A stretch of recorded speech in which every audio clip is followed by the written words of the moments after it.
Hello, and welcome to I Was Going to Call It Jared, the podcast for people who try to turn their SIM cards into mini-SIMs by means of scissors.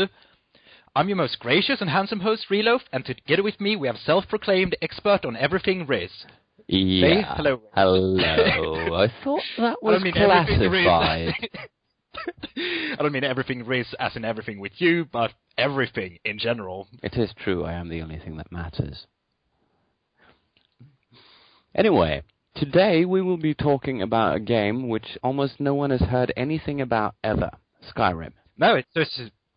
I was going to say something there, but go on. Oh, you're not allowed. You just talked. Go on. No, that's fine. I was just saying we were going to be talking about Skyrim, and you were going to say... Well, for those of you who haven't heard, Skyrim is basically Deer Hunter, but with dragons. At least I presume so. I've never played Deer Hunter, but dragons and arrows and fireballs. Deer Hunter. It's true. The main goal of Skyrim is to, run around the countryside and hunt animals. You've got wolves, you've got foxes, you've got rabbits, you've got deer, you've got bears, and you've got dragons. And furries. And you do indeed have furries. There's not as many of them as there was in the previous Elder Scrolls games, but you still have them. It's a bit disconcerting, but it's a good game, so I think I can live with it. I know a dragon. So, since you know a lot of things, what is Skyrim, apart from being a Deer Hunter clone? Oh, I just thought it was a simulator to kill people and put them in funny-looking positions without getting caught. An RPG. And steal things. Definitely. Isn't that what RPG stands for? I think you might have some problems with the abbreviations on that one, but... I do. But in general, yeah, sure. That is definitely one of the main features of Skyrim, the fact that it is so freeform that you can, in fact, run around and stab almost anyone and put them in funny positions. If you're good enough a thief, I think you can even steal the clothes off their body while they're walking around. That is skillful. Yes, although considering the traditional Bethesda look of people in the world, I'm not sure I'd recommend it. We're not going to have to explain that, I think. I'm just going to get it. Most people have played one Bethesda game at one point or another, being it the Elder Scrolls games or the Fallout 3 game. And if for some reason you're not in fact a PC gamer or an Xbox 360 or you have lived gamer in a cave or a PS3 gamer, did you have it for PS3 nowadays? Skyrim, I believe, was launched for PS3. Give me a Wikipedia, second. here I come. Yes, it was. I'm prepared. I had Skyrim up on Wikipedia before we started the podcast. Curses, I was making coffee. I'm drinking coffee too, man. Good times. Which I've limited myself to only say good times 3 times during this podcast. You use that up. Skyrim, however, and as I was saying, well, Skyrim isn't that bad, actually. For those of you who don't get this, the Bethesda games, especially the ones in the engine that Skyrim and the previous 2 games uses... what are you talking about? It's a completely new engine. Yes, of course it is. Sorry, and not the engine Skyrim uses. Anyway, this engine Bethesda used to use for Fallout, for Oblivion, right? And Morrowind, I think. No, God no. Morrowind used another engine. Okay, fair enough. Not Morrowind. Definitely Fallout, both of them, and the Oblivion game. They weren't very good at characters. Partly Bethesda wasn't very good at characters, and partly that engine wasn't very good at characters. So everyone... You know what, I'm just going to break in here and say that back in the early noughts, when Morrowind was released, I was very impressed how characters would raise their hand to shield their face against oncoming storms. Then I also realized that the storm was actually modeled in such a way that it was only appearing on your screen, which means that if you moved in a very, specific manner, say, forwards, then the storm would disappear and people would stand with their hands in their faces. Obviously stunned by the ferocity of the storm. Or me. Or you. But I am very ferocious. The characters in Morrowind actually don't look half bad. You mean Skyrim? Skyrim, of course. The one that I just learned to not make eye contact while I was playing Morrowind and Oblivion. I just didn't like looking at people I was talking to. I think the Fallout game sort of moved away from that, and yes, Skyrim made it a lot better. Yeah, the Fallout games were slightly better, but in general still not pretty. Okay, to be fair, both Oblivion and the Fallouts, people weren't supposed to be pretty in general. It's not a period of history, even if it's alternate fantasy history, where there's an abundance of makeup. And in the case of Fallout, it's generally lots and lots of radiation, so not looking pretty should be par for the course. But I don't know, mate. The character creation, which is, since Oblivion is 2/3 of the game, at least for the Elder Scrolls series, not so much for the Fallout series, had some sliders for makeup, so... Yeah, well, yeah, I disagree with you that character creation matters much in the Bethesda... No, I didn't say it mattered, I just said it took its bloody time completing it. Oh yeah, definitely. But compared to a BioWare game, it's not something that I really care about. Oh, I anguish about it, but after I start playing, it doesn't really matter. At least the good thing about the Bethesda games is that after 5 minutes you put on a helmet and you never have to see your ugly face ever again. Whereas in the BioWare games, you can turn helmets or helmet display off. I so you can wear having an ugly-looking Commander Shepard. Oh, you did? I haven't tried that. I mean, at least not intentionally. Let's move on from the character creation and BioWare games back to Skyrim. You were saying something. I have no idea what, but you were saying I was something. basically saying that in Skyrim, as opposed to the other games, I'd say the art direction is a lot better. I mean, Morrowind was brown, mostly. Not just because of technical limitations, but for some reason they decided that much of this island shall be brown. And I'm sure they had reasons. Island. What? It was a very brown-looking island. Exactly. And very brown-looking people. And I know this is a very popular game, and some of the brown things, like the Stilt Striders, were cool. I mean, they were an interesting design choice. But they were still brown, walking around on brown with a background of green and brown. Mate, the Stilt Striders were never walking around, they were stationary, brown. Fair enough. I imagined them walking around, and the background was still brown. I think you were supposed to, but a lot of things were supposed to be included in Morrowind, like getting limbs chopped off. And then you have Oblivion, which is a pretty game. I mean, the forest was all new tech. I don't think anyone had used Speed Tree at that point, at least in a game.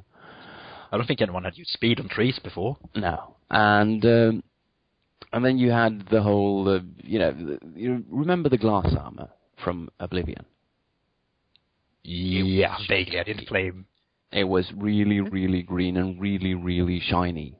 I remember the glass sword being very strangely shiny. It was a green that was like radioactively green. Yes, exactly. And that's exactly what the armor looked like as well. And eventually that showed up on a lot of characters. What you had was green on green. Yes, glass armor running around being shiny in a world which in and of itself was also very shiny. There were lots of green leaf trees, there was lots of grass, there was lots of crisp blue water, and it made for excellent screenshots. But when you were running around in it, it also made for forests where you felt like, where am I?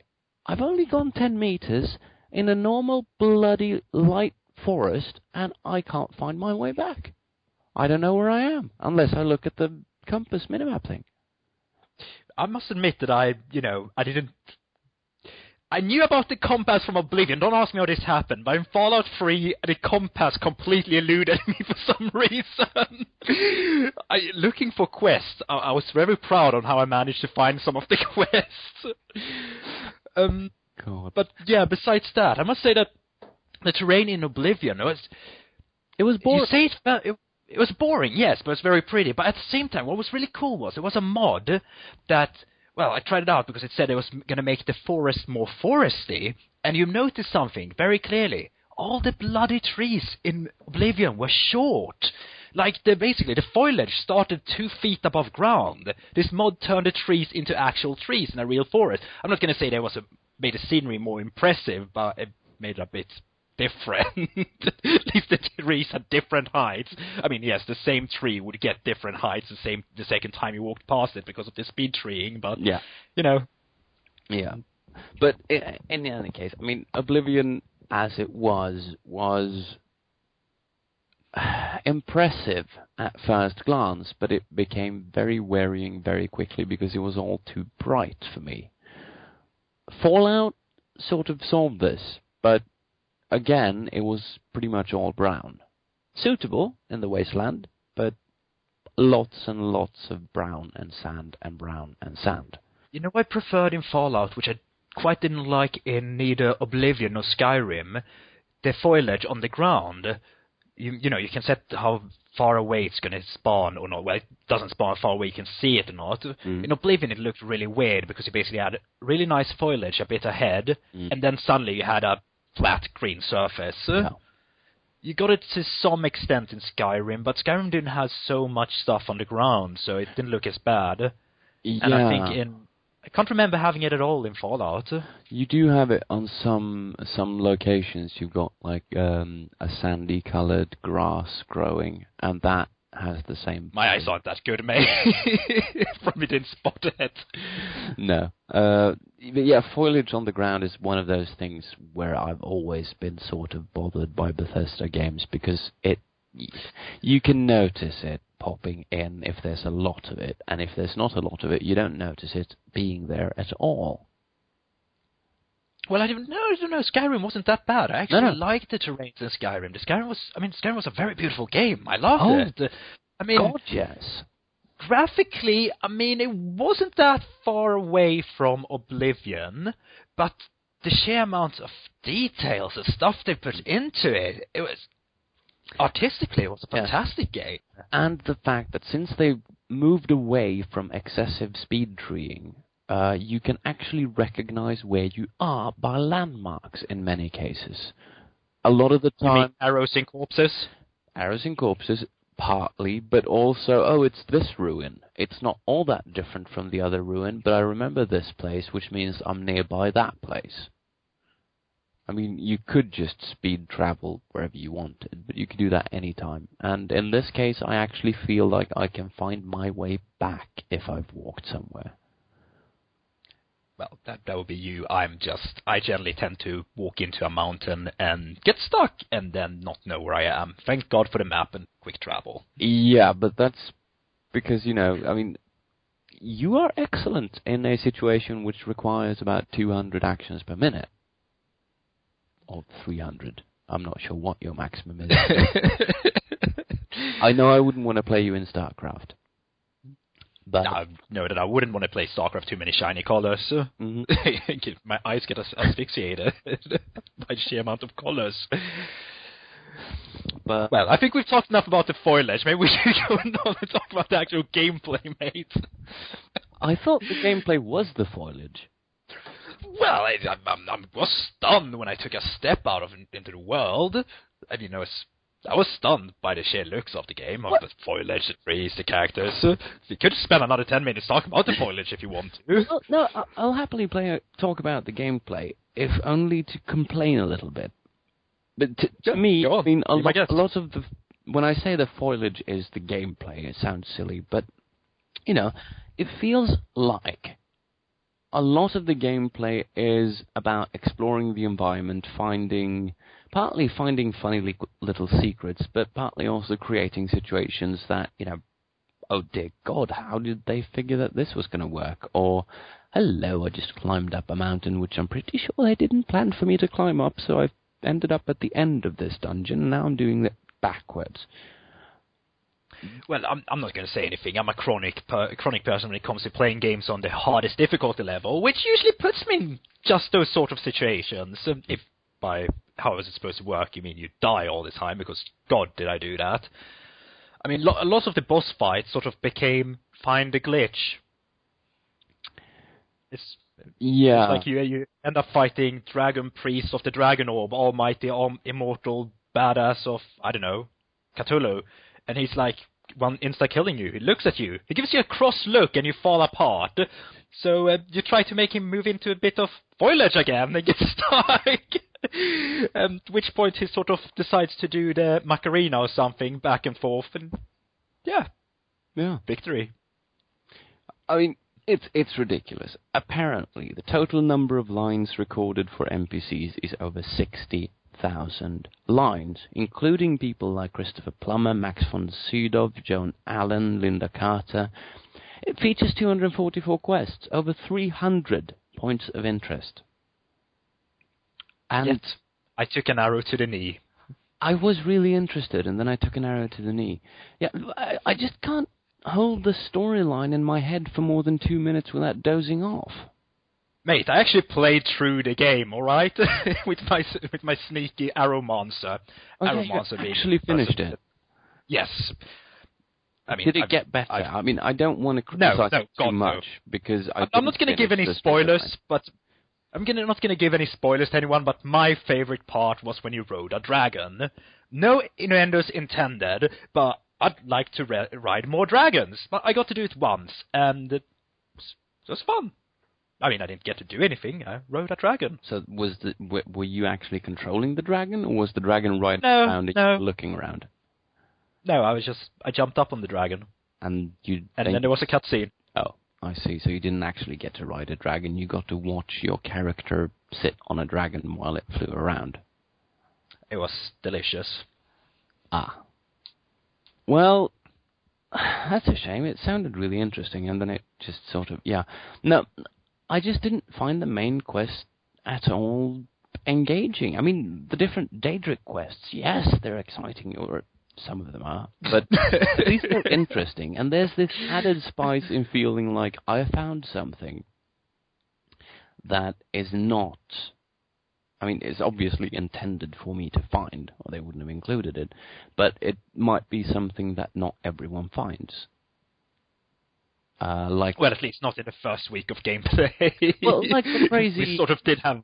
You know, the crazy hermit living in the ice cave? Oh, yeah. You were supposed to find the Elder Scroll. You had to finish the game. Oh, yeah, but I think you can... part of his quest... But you need to... You can get I'm not going to do any more. You get an... Well. Oh, you get an item from a person that's a quest that's completely unrelated to the main storyline, but you can use this item to unlock the Elder Scrolls. But if you say that you can get it from somewhere else, then fair enough, then it's just simply a side quest. Because what he does is, exactly, he gives you an item which you can use for this and that. But I know for a fact that I've got duplicates of that item in my inventory. Oh. Yes. Cool. I never did Mage's Quest. They sort of interrogated me about what sort of magic I was awesome at, and I put an arrow into someone's head and proclaimed Arrowmancy, and then run the fuck away. I mean, admittedly, I'm sort of managed to kill the Khajiit on the first Mage Line quest. So you did? Yes, I did. He was in my way. Self-defense. I proclaim it to be self-defense. He was in my way. On the other hand, I'm not going to say that somebody might have made a game out of killing every single Khajiit in the game. It wasn't me.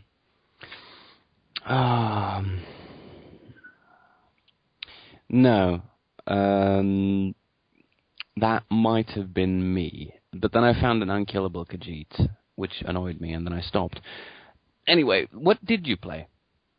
I did two characters, actually. First one, the one I played through the game with, was a sneaky Khajiit. And I've played a sneaky character in Oblivion as well, and I like well, I'm not going to say I like the sneak mechanics because they're a bit weird in those games, but I like being a sneaky bastard, and in this case I like sneaking around and stabbing people in the face, which was basically what happened. There was like once you hit top level of sneakiness, you could basically not be spotted. I don't know, I think you tried out a sneaky character as well, didn't you? My second character is a sneaky character, and I have to disagree a little bit with you. I know you played on the top difficulty level, and so is my sneaky character. And outdoors, you cannot sneak worth a damn. Oh, that's true. Dragons and trolls can spot you pretty easily. Yes, unless it's midnight. Exactly midnight, and you're in shadow. But in dungeons, generally speaking, apart from some bosses, you can pretty much... Those dragon priests that kill you by looking sideways at you, you can sort those out fairly quickly by not letting them look at you and just backstab them a couple of times. And I say a couple of times because you can backstab them, move away 2 steps, move back, backstab them again. Because they never see you. If you've got max stealing and a bonus item, it's not enough to have max sneaking. Yeah. It is. I like the sort of, it's almost a bit Dead Space. What's it called, Dead Space? The weird game in space with all the monsters. Supposedly horror. Yes. So that mechanic, you saw that in this game as well, where you'd aggro some monster by hitting them or something, walk off 10 meters, and walk behind a door or something, and they would be confined to that space. When you hit them, they would just stand there and look dumb, and I'm like, okay. You do get that. Where did he go? But I only got that from the undead.